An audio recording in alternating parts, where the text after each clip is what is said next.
We're still here at the scene here on I-65 where you can see behind me crews still working to clear the scene of a crash that left 2 dead this morning. Dozens of homes classified as condemned, while Logansport fire officials say they're not only eyesores but a hazard to the entire community. Prosecutors told the jury yesterday that Adams has already admitted to pulling that trigger. What an exciting time here for the Central Catholic boys baseball team. Not 1, not 2, not 3, not 4, but 5 state championships in a row, making history in the state of Indiana. In the next few weeks, drivers should expect to see crews installing a new stoplight. Tonight, the property manager speaking out, saying that this information provided by the state is false. Ticket sales are up for the Purdue football program. What fans could expect the stands at Ross-Ade to look like. Some of the hardest hit areas were in Fountain and Warren counties, where I'm literally waist deep in snow right now. As beef prices continue to rise at the market, some consumers say they've been planning ahead. Emails obtained by the Associated Press indicate he overhauled the Indiana A to F grading system. Monday sits a Henryville school bus. West Lafayette city officials and INDOT tell me these barricades should be moved out of the way. Testimony just ended probably about 10 minutes ago here at the Tippecanoe County Courthouse. It's really unusual to find myself wearing a sweater like I am here today at the end of July. Good news, if you haven't gotten out this winter to make those snowmen to go sledding, you still have some time. But bad news, road conditions if you're leaving this morning. Pretty slick out there. Joining me now is Sergeant Andy Cree with the Sheriff's Office. Tell me what you guys are expecting for the rest of the morning. Sergeant Kim Riley with the Indiana State Police joining me now with the latest. Sergeant Riley, what could you tell us and drivers out there? Well, Jeff and Gina, a tragic story out of Dayton tonight where yesterday 63-year-old Dorothy Sollers was alone in her home when for an unknown reason her house went up in flames and she caught fire. Today I spoke to the family who say she was a loving and caring woman who touched everyone she knew. Doesn't seem real. Doesn't even look like her house anymore. It was a somber day for the McCoy family Wednesday as they spent the morning sifting through what is left of 62-year-old Dorothy Sollers' belongings. My sons wanted something to remember their grandmother by, so little plates that maybe didn't get burned or something, just, something that they could have of hers.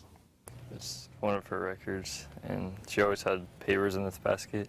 Sollers was alone in her home on the 700 block of Cagles Mill Drive Tuesday morning when, for an unknown reason, her house went up in flames and she caught fire.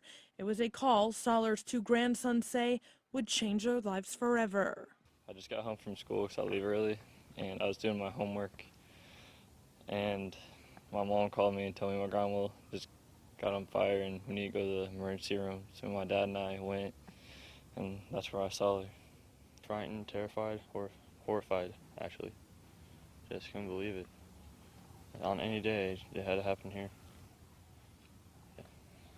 I just can't believe it. Sollers' 2 grandsons, Casey and Keaton McCoy, say they want the community to remember their grandma as the loving and generous woman she was, and not just as the lady who caught on fire. She was very caring, and she was always there for me. She always told me she loved me and she was proud of me, and she called me on my birthday. And she was a loving grandmother.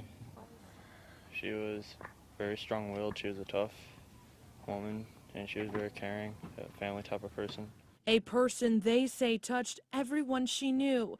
The McCoy family says they want to thank everyone who helped try and save Sollers during Tuesday morning's fire. I'd like to thank all of them because if they hadn't risked their lives to pull her out, we wouldn't have had those last few minutes, even hours, even though she couldn't respond to us, speak to us. We were able to say goodbye. My sons are very close to her, and they got to say goodbye. And say thank you for giving me a chance to say goodbye to my grandma, and God bless you. Seems like this is a dream that I should wake up right now. Now, originally, News 18 did report that there were signs that this fire was intentionally set. That was inaccurate information given to us by the Tippecanoe County Sheriff's Department. However, they did release a statement this morning saying that there were no signs of this fire being set intentionally, and the fire still remains under investigation. Reporting live from Dayton tonight, Krista Henery, News 18. We all know it's the hottest week yet this summer. still 16 families here in Templeton without running water. Tonight, the state digging into the bottom of what caused these wells to dry up.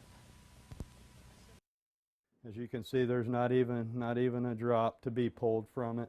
It's day 5. Templeton resident Mike Burns and his family haven't had running water. There's absolutely no water. So what we will do is literally use the bottled water that Benton County has provided us with, and we rinse the toothbrushes with that. It started Saturday when one resident noticed he didn't have running water. Soon it trickled down the line of homes, and as of Wednesday, more than half the town was still without water. It's not so much me, you know. I can rough it, I can tough it. I'm not afraid to get a few days wear and tear on me. But my wife and my daughter, you know, they shouldn't have to deal with that. From the beginning, residents believed it was a large irrigation system in town that was to blame for sucking the wells dry. Wednesday, representatives with the Department of Natural Resources determined it was in fact this irrigation system that was causing the problem. I know the irrigator here nearby shut down on Saturday afternoon, and the wells started kind of functioning again. Not much you could do with this. Nothing. It won't even come up through my shower. Oh, real frustrated. You know, I don't know what else to say. Frustration, just for lack of a better word, it sucks. It's just too tight.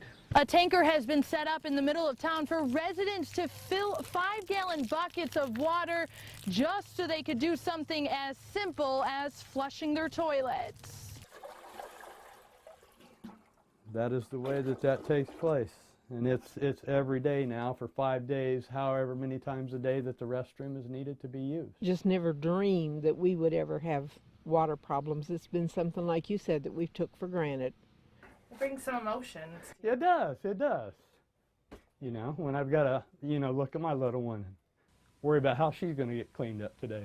Now, workers tell me it's approximately $3,000 to fix each well. The county will foot the bill. However, under the Indiana water rights law, the owner of the system would then have to eventually reimburse the county for fixing the wells. There we are. Okay. Oh, look at that. Sit on the front porch and watch the view. 90-year-old Ray Miller spent Monday morning reminiscing about the day he left for World War II. The only thing they didn't have, which I'm thankful for, they didn't have weapons of mass destruction. Miller was just 20 years old when he packed a bag and left for his journey. But it wasn't just any ordinary journey. This would be a journey that would shape his life and would ultimately save the United States of America. We had this purpose in our mind that someone's going to come to our country and overtake us, and we're going to lose our freedom. So we had that impetus, so to speak, that we were able to go and offer our services in order to keep our country free.